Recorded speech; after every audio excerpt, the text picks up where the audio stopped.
Breaking news now. We have an update on an attack carried out at a hotel in Afghanistan. Gunmen killed at least 6 people at that hotel in Kabul.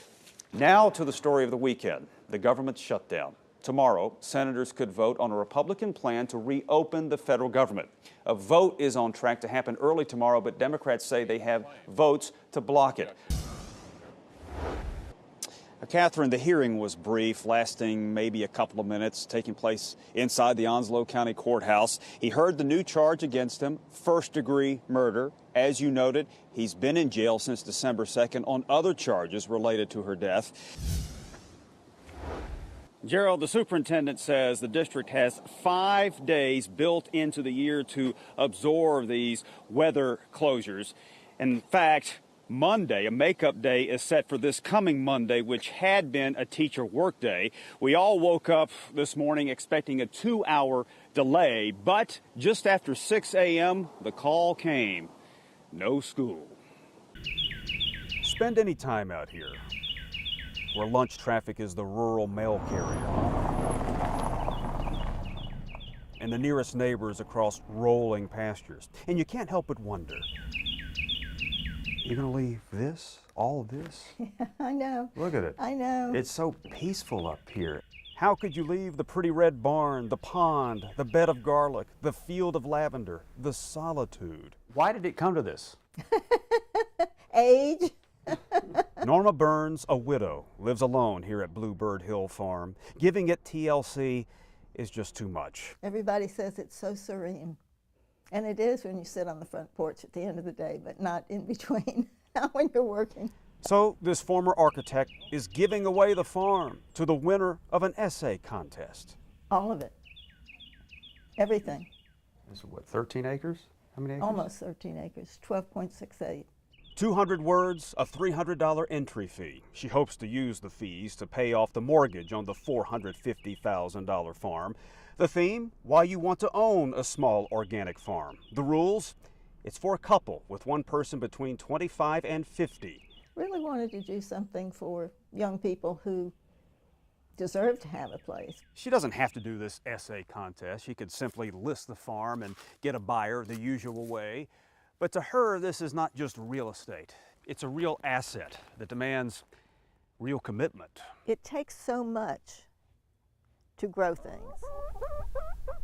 For more than 18 years, she's grown things out here, and she's determined to see the farm remain a farm. Let's pass it on to someone who's got the strength and energy and will to take it on and make it better than it is. Spend any time out here, and you might just long to spend a lifetime.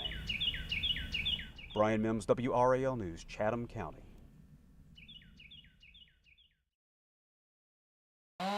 On a high ridge looking over the Great Smokies, trees are crashing to the ground.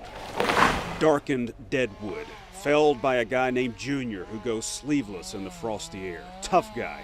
But then he sees all this, and he melts. I try not to cry, but every once in a while I have to sneak behind a tree and just let it out. Jacob Niles, Jr., is a volunteer from Arkansas with Team Rubicon, a disaster relief group founded by military veterans. Some people say that after a while you get numb to it. I don't understand how you can. How can you when just up the hill was the home of Gary Moore? Appreciate what you do. A veteran himself, U.S. Army. Completely remodeled the whole place over the years. He and his wife Charlotte, a cancer survivor, were wintering in Florida when the nightmare came marching in. And this was her dream home. Dream.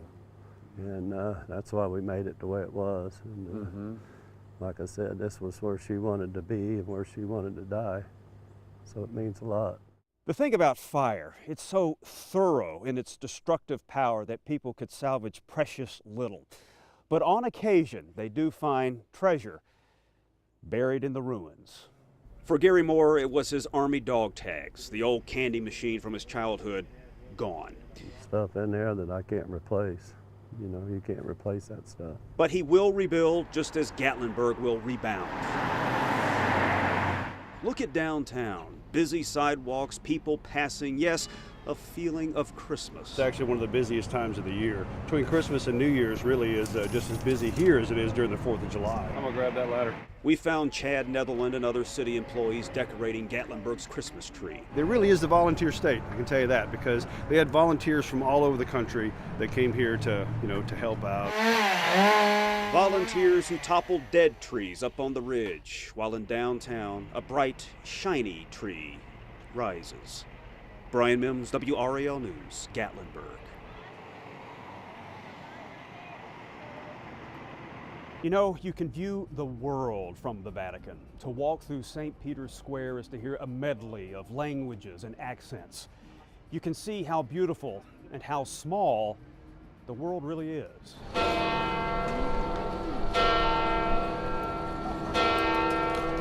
There is beauty in magnificence. Take the holy shrine that is St. Peter's Basilica. But there too is beauty in simplicity. I thirst. Jesus wept. Those biblical words are powerful for their simplicity. And now to see this image of Mother Teresa with a halo in this holiest of Catholic places, Sister Mary Jonas wept. Because I said, thank you, God, for the experience and that I had the courage to follow her and her example. Let her take you back 30-some years to when she met the nun from Calcutta. Sister Jonas, nearing the end of seminary, had that send me spirit. Send me to the dying and the destitute of India.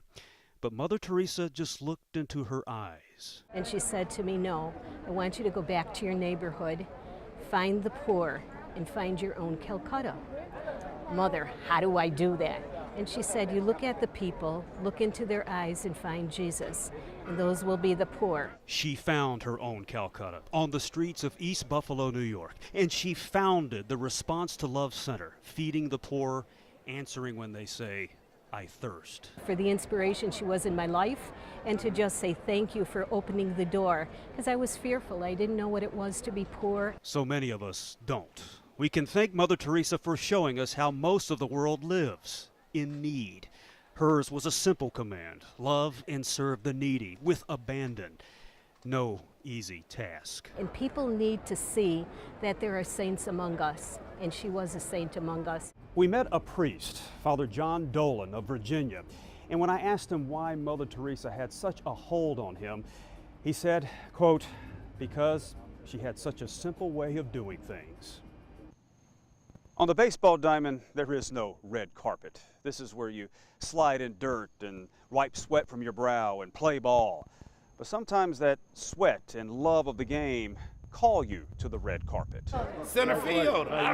Here they are, little leaguers in yellow jerseys, on the red carpet, chumming it up with men in suits. What do you think you're going to be? You going to be a ball player or you going to be a doctor? This is the state Senate chamber, where jerseys and ball caps are generally frowned upon. But lawmakers are all smiles before the North State All-Stars. Kids who do your state proud will do that to you. Think of it. You're 13 years old, you just played baseball on national TV, and now you're getting a standing ovation from politicians. How cool is that, Drew Fields? It was awesome. I mean, having the experience just to at least make it there. To make it to the Little League World Series. The boys from Greenville may have lost to Texas on Saturday and to Mexico in a consolation game Sunday, but boy, what a run. They threw 2 consecutive no-hitters, the first U.S. team ever to do that in tournament history. However many million, thousands of kids wanting to be there, and I'm there. It's just unbelievable. Sure, the loss really hurt, but these boys took it like men. Close game, but I mean, we lose as a team and we win as a team. Yeah, it was pretty bad, but you know, things happen, you always win. But when we came back and played Mexico, even though we didn't win, it was a real fun game. And you're still ranked 4th best Little League team in the world. How crazy is that, Bryce Jackson? It's crazy, you can't wrap your head around it. You can't, huh? No. The friends they made, the plays they made, the memories they made, and now they get the red carpet treatment. Even though we didn't win, we're still getting recognized like that. It's a great feeling. The boys had lunch with lawmakers before heading home to Greenville. Another school year has just begun for them, and their field of dreams is just as fertile as ever. Bryan Mims, WRAL News, Raleigh.